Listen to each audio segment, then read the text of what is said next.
ये एक गलती आप सभी के सिलेक्शन को रोक रही है। अभी आगे आप सभी का आरआरबी का एग्जामिनेशन है। सो आरआरबी के एग्जाम्स में ऐसी क्या एक गलती है जिसकी वजह से आप सभी देखेंगे, नोटिस करेंगे, सभी बच्चों को एक प्रॉब्लम आ रही है, और वो भी अननोइंगली, आपको पता ही नहीं चल रहा कि एक्चुअली ये चीज आपके साथ में चल रही है और इस चीज पर आपको काम भी करना है। चलिए बात करते हैं वो कौन सी एक गलती है जिसकी वजह से आपका सिलेक्शन डेफिनेटली रुक सकता है। और अगर इस चीज का आप ध्यान रखें तो अगर आपकी तैयारी अच्छी है, रीजनिंग मैथ्स आपके दोनों बहुत अच्छे हैं, तो आपका प्रीलिम्स निकालने से कोई नहीं रोक सकता। चलिए, आप सभी को पता है कि आरआरबी के एग्जाम में आपको प्रीलिम्स के लिए 45 मिनट्स का इन टोटल टाइम मिलता है, रीजनिंग के लिए भी और मैथ्स के लिए भी। अब अगर मैं बाकी एग्जाम्स की बात करूं तो बाकी एग्जाम्स में आपके लिए फिक्स्ड है कि 20 मिनट का समय है, उसमें आपका इंग्लिश करना है, 20 मिनट का समय मैथ्स करना है, 20 मिनट का ही समय है आपको रीजनिंग करना है। आप स्विच नहीं कर सकते हो, लेकिन यहां पर आप स्विच कर सकते हो। और आप सभी नोटिस करेंगे कि मोस्ट ऑफ द स्टूडेंट्स, ज्यादातर स्टूडेंट्स का रीजनिंग जो है कंपेयर टू मैथ्स उनको आसान लगता है, तो सबसे पहले हम लोग रीजनिंग से स्टार्ट करते हैं, ज्यादातर स्टूडेंट्स।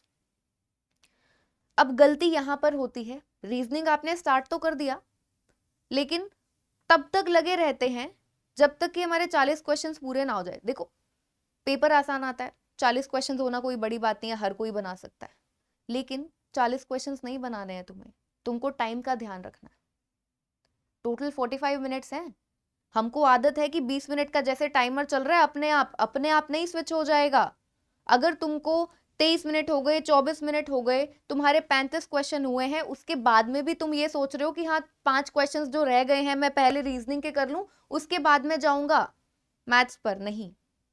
अपना टाइम का ध्यान रखना है। मोस्ट ऑफ द स्टूडेंट्स यहाँ पर टाइम का ध्यान नहीं रखते, और रीजनिंग है, आसान है, सॉल्व होती जा रही है, लगे हुए बिना टाइम का ध्यान दिए कि भैया तुमको 20-22 मिनट ही देने हैं एक चीज को, दूसरा सब्जेक्ट भी बाकी है उसको भी करना है, सिर्फ एक के पीछे नहीं पढ़ना है। तो टाइम टाइम बहुत ज्यादा जरूरी है। तुमको यहाँ पर जिस चीज का ध्यान देना है वो है टाइम का। आप पहले रीजनिंग उठाएंगे, मेक श्योर कि 20 से 22 मिनट में जितने क्वेश्चंस हो जाएं, उसके बाद में एक बार स्विच कर लो, मैथ्स करो।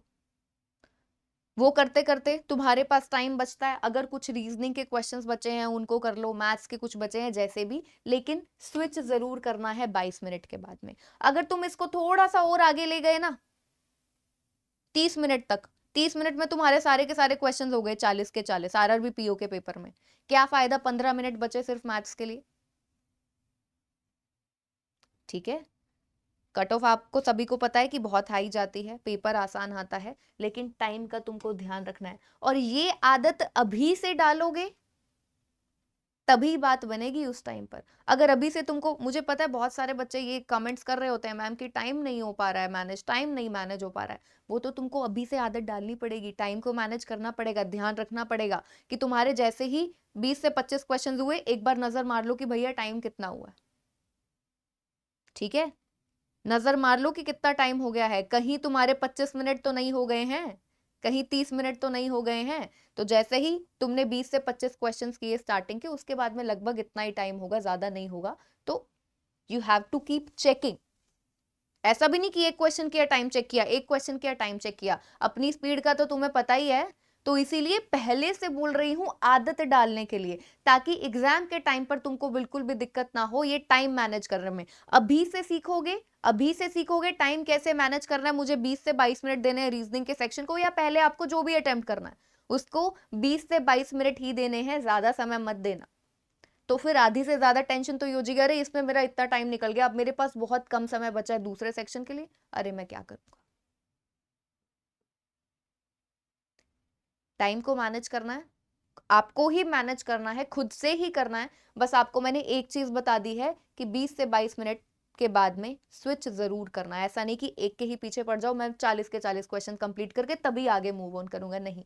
ये दूसरा एग्जाम नहीं है जिसमें अपने आप तुम्हारा टॉगल चेंज हो जाएगा, इंग्लिश करते करते 20 मिनट हो गए, अपने आप मैथ्स आ जाएगा तुम्हारी स्क्रीन पर, नहीं। ठीक है, ध्यान रखना है इस चीज का। अगर आप इस चीज को सही कर लोगे, और अगर आपका रीजनिंग का सेक्शन और मैथ्स का सेक्शन बहुत ही बढ़िया है, आपकी तैयारी अच्छी चल रही है और अगर आप टाइम को सही से मैनेज कर लो तो कौन रोक सकता है प्रीलिम्स। प्रीलिम्स तो तुम कर जाओगे बहुत आसानी से अगर तुम टाइम का ध्यान रखोगे तो।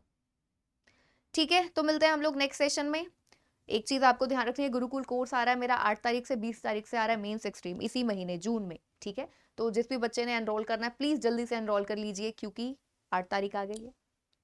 ओके, मिलते हैं हम लोग सेशन में। Bye bye everyone, take care.